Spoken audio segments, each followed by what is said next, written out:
It's time for the Your Personal Bank Show with Ference Toth, financial literacy educator and speaker, entrepreneur, and chairman of the board of a Bank Information. Take charge of your financial future with Your Personal Bank. Now here's Ference Toth. Welcome to the Your Personal Bank Show. Well, this is going to be the last show before the midterm elections. So I know I discuss a lot of financial stuff on the show and how to take control of your money, how to reduce taxes, get positive arbitrage, make more returns on your money, and all those kinds of things. And if you want more information on how your personal bank can do that and help offset this high inflation we're dealing with and all those things, you can contact me at toll-free 866-268-4422 or yourpersonalbank.com. But because this midterm election is coming up, and I know a lot of you, I get a lot of responses from folks, and they really seem to appreciate my thoughts in general and on the economy and politics and just in things, what's going on. This midterm election is so important, and it's not important because of, like I said, conservative or liberal or Republican or Democrat or any of those kinds of things. I consider myself an independent, frankly. It's really about kitchen table issues. It's about the direction of this country, and that's what makes this one so important. There's no question that the current administration and the direction that they've been going in terms of, with energy policy, for example, and foreign policy, and just, what, in essence, wanting to make government a larger and larger part of our lives, runs diametrically opposed to the majority of Americans. And as I was starting to say, I talk about these financial things, but bear with me one more week, because again, this is so important about the direction of the country. And I shared this thought some time ago about, most of us, what most people want is just to be, from their leaders, from their government, is to be left alone. Okay. We just want to live our lives. We want to, raise our families, pursue our careers, our businesses, whatever it may be. If we're retired, we just want to enjoy our retirement, and we want to live in peace. We want, and if anything, with the policies and creating that's happened and creating the high gas prices and creating the high inflation, which the current government policies and the Democratic Party has pursued. I mean, spending too much money. We talked about this 100 times on this show. Spending too much money creates inflation. Our government certainly has done that, particularly in the last couple of years. It's been doing it for decades. Okay, I've said this. I've been critical, very critical, of both parties in this regard, but it's exacerbated and gotten much, much worse. It's accelerated, if you will, in the spending in the last couple of years. And COVID was the excuse that was used, frankly. It could have been anything. Honestly, but that was a convenient reason or excuse. But that acceleration of spending has put things over the top, and we're finally paying the piper for bad economic policy that's been going on for now several decades. Old government overspending, and then putting political pressure on the Federal Reserve to keep interest rates down at subpar levels. And again, both parties have been guilty of this, and just taking too much interference in our lives, the government, that is. And it's gotten so bad that this is where my hope springs from, is what it comes down to. And it's some of the recent polls, one of them I said, and the response to the poll was this: voters are mad as hell and they're not going to take it anymore. And folks, that's actually a good thing. Emotion drives people, right? And when you talk about turnout and who's enthusiastic to vote and things like that, anger is a very powerful emotion, and anger used effectively can be very, very effective. And we've seen so many polls for months and months shows that, somewhere around 2/3 to 3/4 of Americans, all Americans, believe that the country is headed in the wrong direction. I've seen studies polls showing over 80% of Americans are very concerned about inflation and making ends meet. And I've shared so many things regarding the, 70% of Americans roughly are tapping into savings to just make their, monthly expenses, the basics. Something like a third, 30%, something like that, are 2 months or more behind on utility bills. I mean, those are just really, really ugly and tough economic realities. And I've said this so many times, Clinton in the 90s was right. It's the economy, stupid. People are going to vote their pocketbook. And that's where I believe I'm encouraged that things are going to get better. And this is just the beginning of that. And I'm going to share some more things today about that, or there's some really cause for encouragement beyond even just the midterms. I mean, I think it's going to be a watershed moment. If you have to ask my opinion, I think it's going to be a tsunami, a red wave, if you will. And the current, policies that have been pursued by the Democratic Party, many of them are going to be voted out of office. And that's a good thing. That's really what we call it a democracy, but that's what it's built upon. And I think it goes beyond that. I said, what I was saying earlier, we just want to be left alone.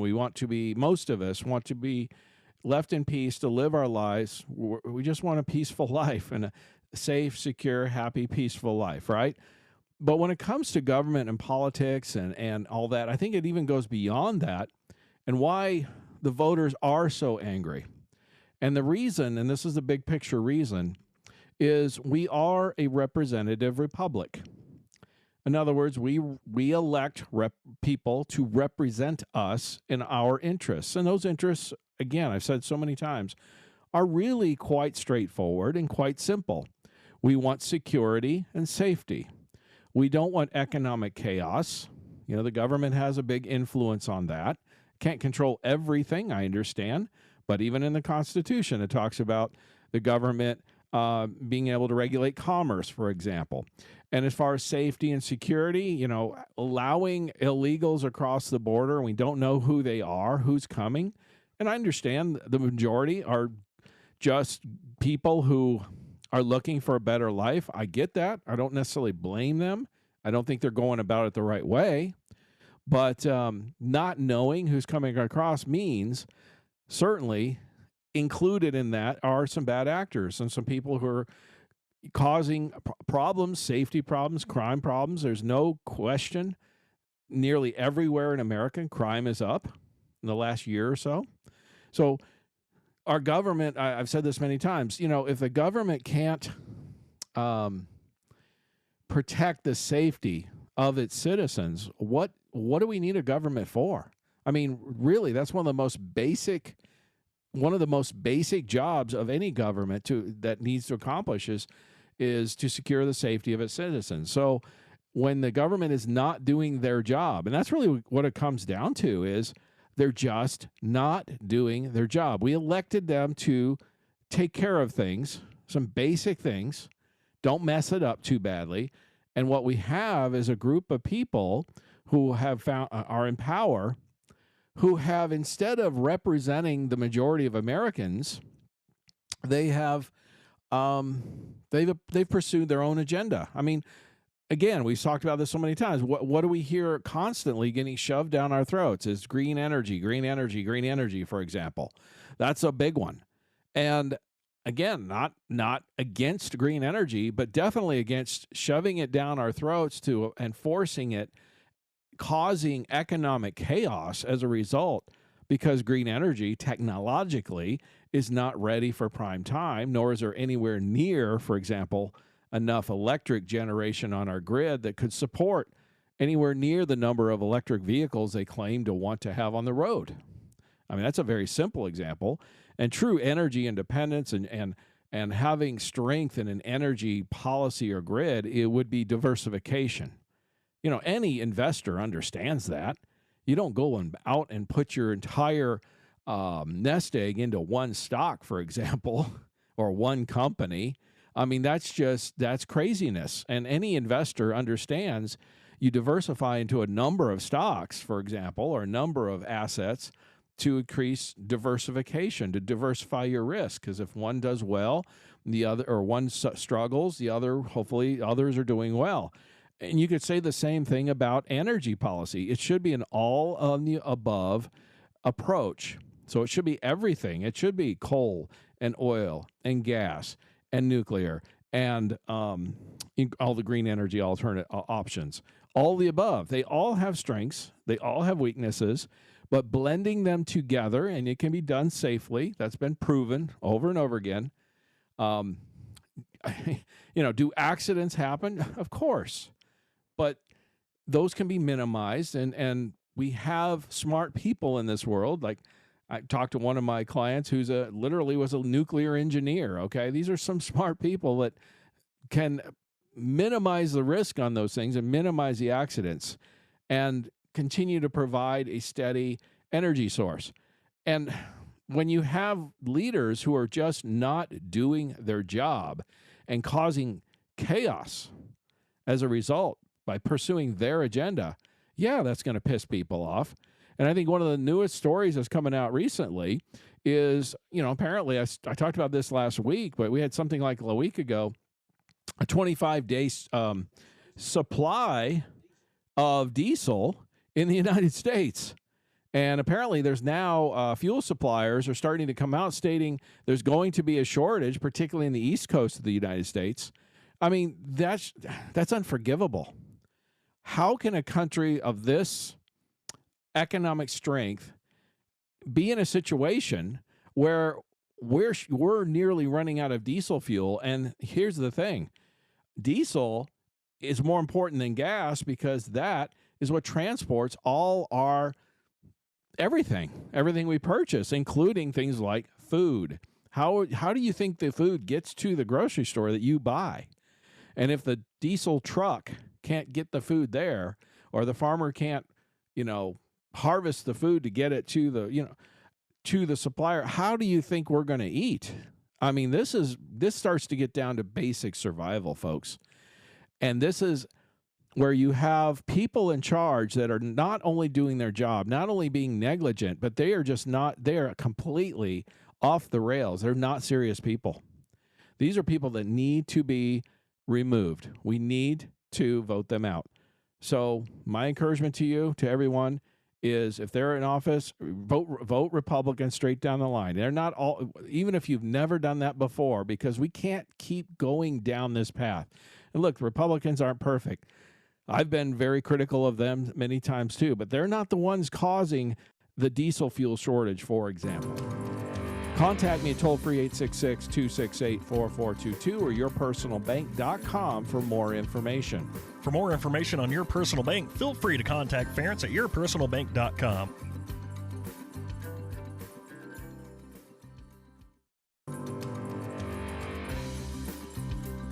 Back to the Your Personal Bank Show with Ference Toth.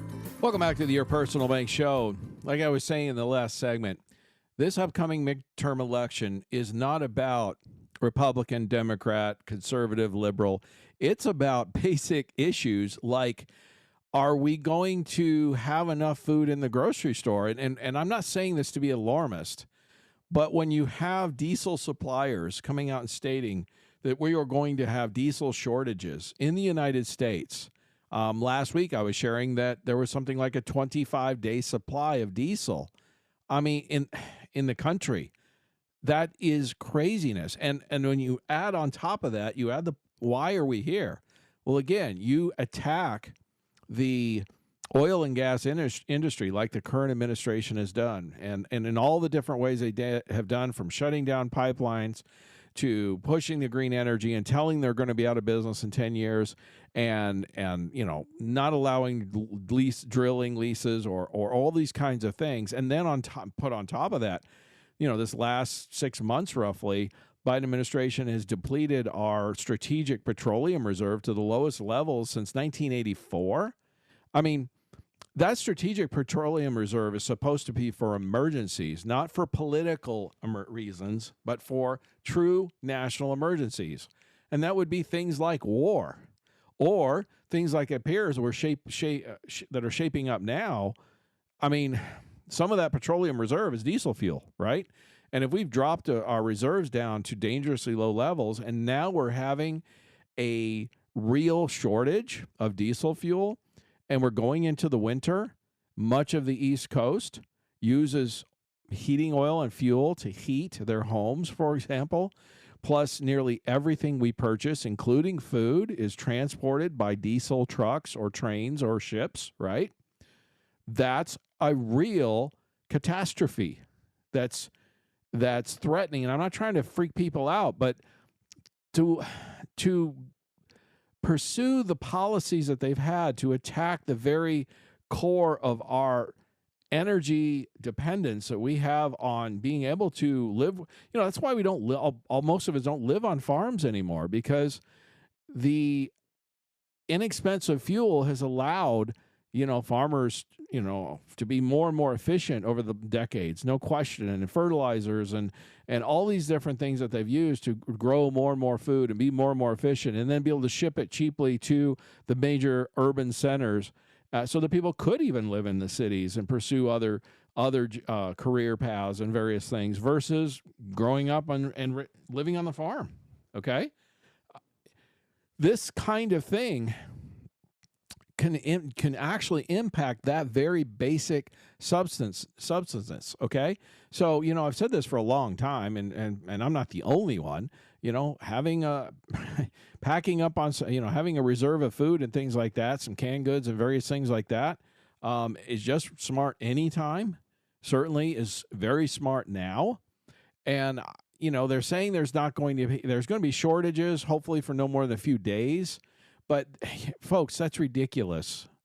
It's absolutely and completely ridiculous when you look at and when you look at the situation where we were as a country, where we had a strong economy, it was going great, we were energy dependent just a couple of years ago.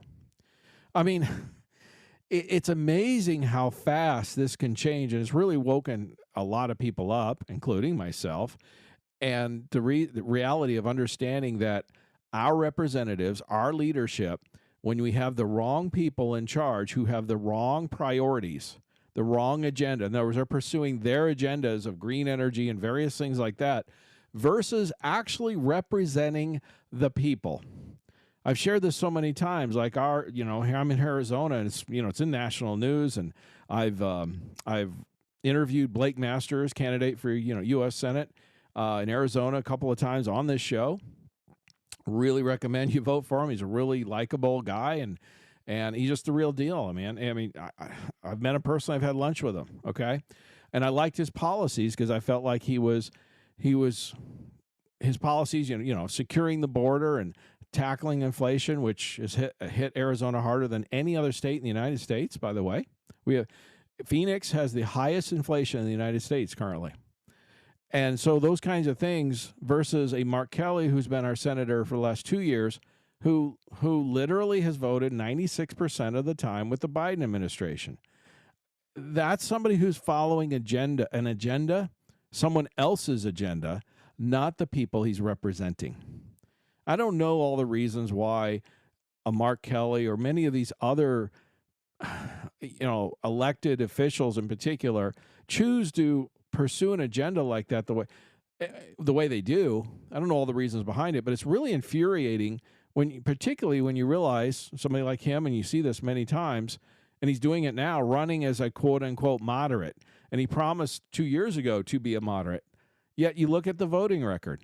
I always say with politicians in particular, you can't look at what they say. You have to look at what they actually do. So if they have a track record of voting, like Mark Kelly does, for example, here in Arizona, and of literally voting 96% of the time with the Biden administration, it's like a rubber stamp. You know what I mean?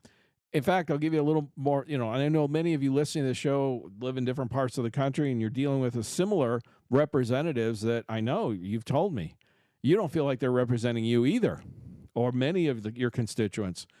But when you think about it, you had the Build Back or the Inflation Reduction Act, I think they called it, which was nothing to do with that recently.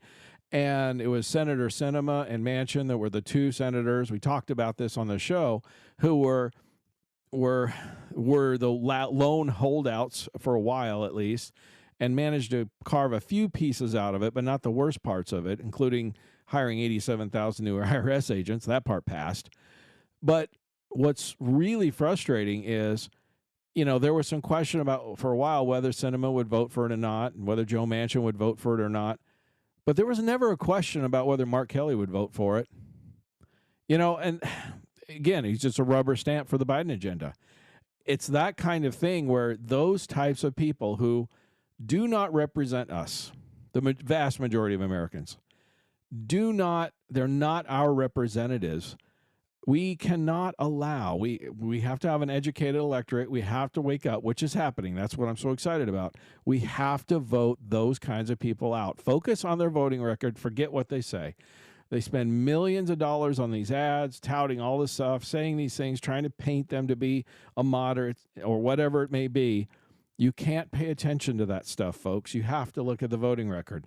And look, I don't know if Blake Masters is going to be a great senator, but we have to give him a chance, because Mark Kelly, we know what we're going to get there, and that's 96% of the time with Biden. And I'm going to talk about in the next segment, so I'm going to encourage you to stay tuned. Some more things that are coming down the pike if the Democrats manage to retain majority, which I do not believe will happen.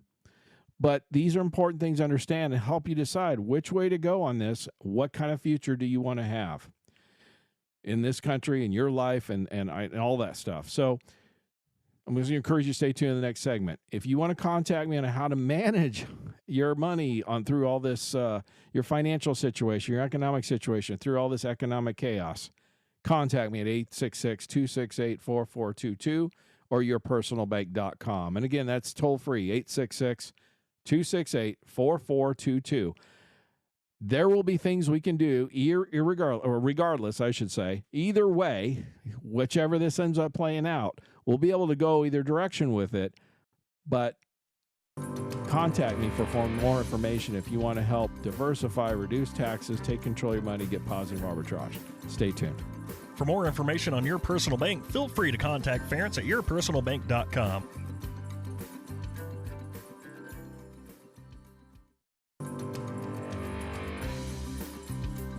Back to the Your Personal Bank Show with Ference Toth. Welcome back to the Your Personal Bank Show. And like we said, really been discussing today, what direction are we going to go as a country? Now, I want you to understand something. I am very optimistic. I think we're looking at a tremendous change in the midterm elections, which will, because voters are mad as hell. They're not going to take it anymore. That's what I believe is going to happen. That's why I believe there's going to be a red wave. And I believe there's going to be people that are going to be voting Republican this time around that maybe have never done so in their lifetime. And it's not so much that they're voting for the Republican, it's they're voting against the direction the Democratic Party is trying to take us down and the problems that they've already caused with high fuel prices, high inflation, high crime, all these kinds of things that most people just do not want. And I've talked recently about, the diesel fuel shortage coming up. This is going to have an impact. The very least, it's going to cause diesel prices to increase, maybe significantly. And that's bad for inflation, folks. So if you think about how long is inflation going to last, diesel shortages, high diesel prices alone, just because of the transportation costs of goods and services, can help keep inflation at higher levels than it should be. So it's going to, as long as we have these kinds of problems, we're going to continue to have high inflation. There's just no two ways about it. A person, an individual, in many cases, could use less fuel, which is what happens when prices go up to a point. You got the whole supply and demand thing. We saw that this summer when fuel was going to $5 a gallon, diesel was pushing $6, and then you finally topped out and started going down because people that had the option of whether they could use it or not stopped or slowed down. But there are some industries and things like, you have a trucking business. How are you going to reduce the only thing you can do is just truck less materials, right? Less food, less whatever, which means shortages in other areas. If you're a farmer trying to raise food, how are you going to raise food without putting diesel fuel in your tractor? You know what I mean? It's that kind of stuff where there are pursuits, there are businesses, there are things that just do not have the option, okay? So it's going to affect them. And so they'll have two choices. They can either pay the high prices and which pass them on to us, which is then higher inflation, or just produce less. Both are bad scenarios, okay? Bad scenarios. But here's some causes for encouragement. I've got to admit, this is awesome. With Elon Musk taking over Twitter already, just in the first few days, we've seen recently, I guess Biden was claiming that when he took office, gas was over $5 a gallon, and Twitter did a fact check and said, well, that's not actually correct. When he took office, the average cost of fuel was $2.39 a gallon. And that's encouraging, because those are giving out the facts where we weren't seeing that in the there were people that were just not seeing the facts because of that echo chamber of the legacy media. That's really encouraging. There's some other things that are a big deal coming down the road, and I haven't talked a lot about this yet, but things like the digital dollar. Democrats are really pushing hard for this digital dollar. Thankfully, many Republicans are starting to really pull back on the idea because of concerns over privacy and security. I'm going to talk about this more in the future. There's a lot to discuss here about the digital dollar. The problem, yes, there would be more convenience and stuff like that. Certainly, I don't think anyone could argue that. But the real problem, the real risk is the control. It could be taken advantage of, and if you have a situation where you have an overzealous government, geez, where has that happened before? It's how it happened all over throughout human history, right? And we're seeing that even now in many areas. They could do things to control, like what you could spend the money on, or whether you could spend it on certain things. Or they could, if you had a digital dollar, it could have an expiration date. In other words, you have to spend it by this certain time frame. Let's say the Federal Reserve and the government wanted to push consumer spending, for example. Well, they could put an expiration date on some dollars, therefore forcing people to spend them. And it gives a level of control to the government that would be unprecedented in terms of your money, and it would affect everything. So it would be something you would literally not be able to get away from. And so that's where the risk really involves there. And again, having a Democratic majority in the House, Senate, and executive branch would pretty much ensure the digital dollar would happen faster and quicker than if not. At least if we can get Republicans in there that do have some concern about privacy, we can push on them hard enough for them not to allow this to go forward. I'm going to discuss some more things and some more encouraging stuff in the next segment. But again, if you want to have, learn how to manage this economic chaos, no matter which way this election goes, contact me at 866-268-4422 or yourpersonalbank.com. Again, that's 866-268-4422. For more information on Your Personal Bank, feel free to contact Ference at yourpersonalbank.com.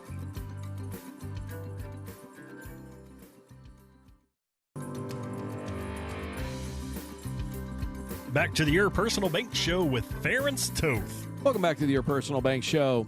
And as I was stating in the first segment, this is the last show before the midterm elections. So forgive me if I share a few more political ideas or thoughts. And it's really more about, again, not, like I've said before, it's not about conservative or liberal or Republican or Democrat. These are things that, are you happy with the direction the country's going or not? And are your representatives actually representing you? And personally, I do not believe that many of them are. It's more common in the Democratic side, but there are some Republicans that, Liz Cheney is one that comes to mind. I mean, she put recently a $500,000 ad purchase to help defeat Kari Lake, the Republican Republican candidate for governor, and stated that she would vote for a Democrat if she lived in Arizona. These personal vendettas, these kinds of things like this, I think most people are just getting sick and tired of. I mean, why you spend $500,000? She's from Wyoming. What business does she have worrying about who the governor of Arizona is, for one? And she's doing it, she says, because she's targeting Kari Lake because she calls her an election denier. I mean, I think there's a lot of concern from a lot of people about the 2020 election, myself included. But the reality is we learn from this, we move forward, and there's a lot more things important right now, like inflation, the economy, fuel, energy policy, the diesel shortages we're dealing with right now that are much, much more important to the average American today. Crime, the border. I mean, those are things that need to be dealt with. And that 500,000, in my opinion, could have gone to a lot more better source, or, could have much more better effect. We'll put it that way. And I think it was interesting. I love Carrie Lake's response when she stated in her letter thanking her, because actually, Liz Cheney is not well liked in Arizona. I can tell you that. And it actually, Carrie believes it helped her campaign. I think she's right. But she also pointed out that her $500,000 ad buy goes against Arizona election rules. I think an individual can only contribute like $5,300 in election cycle. So good point. But these people don't seem to care about the rules. They just care about their own personal vendettas. Our elected representatives are not rulers. And I think many of them, especially when they get into office, and they get into the swamp, as many people call it, and they stay there too long. They get corrupted by the swamp. They get this idea in their head that they're more important and smarter than everybody else, and we should just listen to them. And they get, all this, live in this bubble. The reality is, there are elected representatives. They're supposed to represent us, and that's why the voters are so angry. They're not doing their job. It's like a bad employee. You hired somebody, you thought they had a lot of promise, and you thought they were going to be a great employee. And whether you were, you know what I'm saying. If you've ever been a manager or owner of a company, you know what I'm talking about. And they've just been a dismal, abject failure. And not only that, there's been a corrosive influence, and they've gone totally off the rails in what you wanted them to do. And they're not listening. They're more detriment than, it's time to get rid of them. And that's what the elections are all about. They failed in their job. Okay. So what do? You just replace them. That's all we can do. And try to find the best likely candidate who's going to do a different job. And I even heard somebody say this, where they're saying, if you vote for you independent folks out there, I love you, man. I'm with you on a lot of the, I'm there too, okay? And Arizona has a lot of independents. There's a lot of them around the country. The problem is there just isn't really truly a viable third-party candidate. And if you vote for one, it's like a half a vote for the person you probably don't want to be in there. And so it's a situation where, the Republicans, I've been critical of them many times. They're not perfect by any stretch.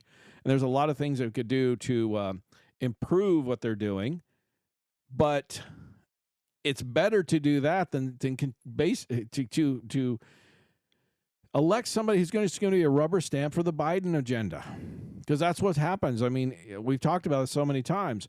When particularly when you take your representative or your senator, for example, from whatever your state is, and they're Democrat, you can pretty much be assured they're going to vote for whatever Biden and Pelosi and all them want. I mean, it's the rare exception when one doesn't. It's a huge national news story, when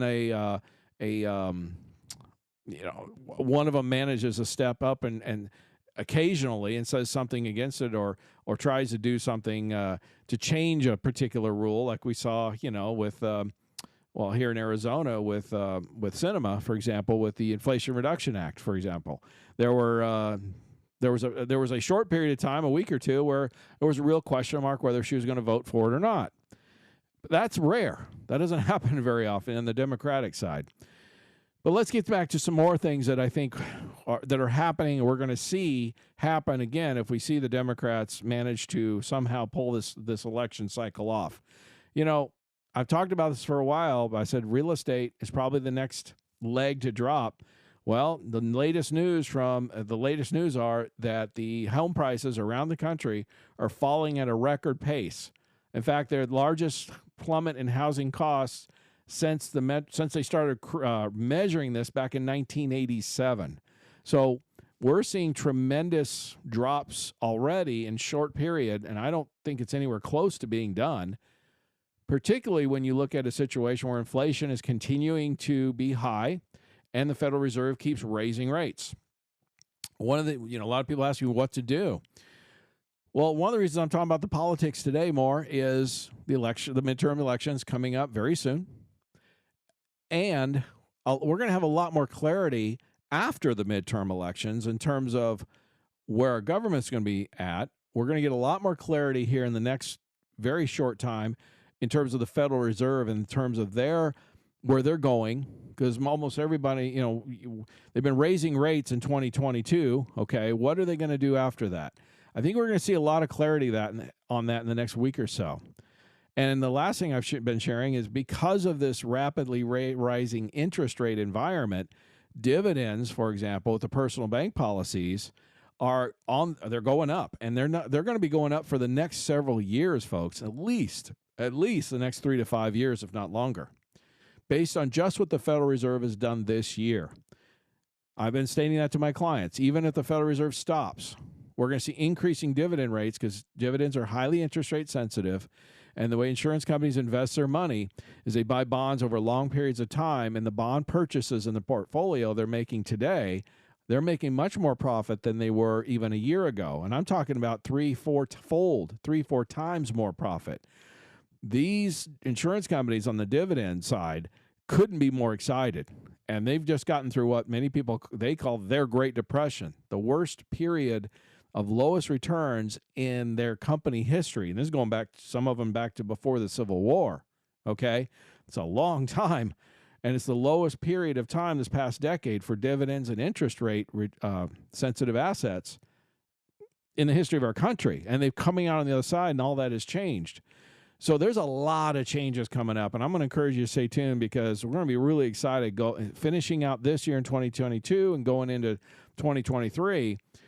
I talked to somebody recently. They said, you're one of the few bright spots of the people I've talked to in the financial world, because there's no question the stock market has been struggling.